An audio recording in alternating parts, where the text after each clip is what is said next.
April 29న నా birthday కావడంతో birthday స్పెషల్గా ఇంకా నా వల్ల కాదు సింగిల్గా ఉండిపోవడం అంటూ అందరికీ గుడ్ న్యూస్ అందజేస్తూ వచ్చేసిన సమంత ఎటువంటి కాంట్రవర్సీ పైన స్పందిస్తూ ఉంటుంది.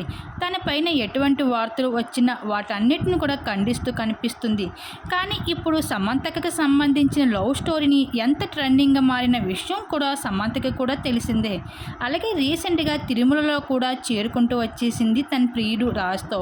ఇలా అక్కడ సింధూరంతో కనిపించడం, రాజ్ని స్పెషల్ ట్రీట్ చేస్తూ రావడం, పోలీసులు రాజ్ని అడ్డుకుంటున్న సమయంలో పోలీసులపై ఇక్కడ ఎంతో మండిపడుతూ వచ్చేసింది సమంత.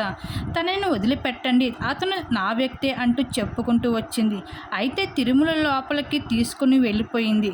ఇంతలాగా స్పెషల్ మూమెంట్స్ని అన్నిటిని కూడా రాజ్తో పంచుకుంటూ వస్తున్న సమంత ఇప్పుడు మరి ఎప్పుడు పెళ్లి చేసుకుంటావు అంటూ వస్తున్న వార్తలపై ఇప్పుడు సమంత కోసం అయితే మరో ట్రెండింగ్ న్యూస్ కూడా నడుస్తూ వచ్చేసింది. అయితే సమంత తన బర్త్డే స్పెషల్గా తన ఎంగేజ్మెంట్ న్యూస్ని కూడా ఎంతో గ్రాండ్గా రివీల్ చేయబోతుంది. అయితే తను సింగపూర్లో ఎంగేజ్మెంట్ని అయితే కొంతమంది బంధుమిత్రుల ఫ్రెండ్స్ మధ్యన అయితే ఇంకా ఎంగేజ్మెంట్ చేసుకోబోతుంది అంటూ వార్తలు అయితే వస్తున్నాయి. మరి బర్త్డే స్పెషల్ రోజు అయితే సమంత ఏ న్యూస్ చెప్తుందో మరి చూడాల్సిందే. మరి దీనిలో మీరేమనుకుంటున్నా, మీ అభిప్రాయం తప్పకుండా కామెంట్ సెక్షన్లో షేర్ చేసుకోండి.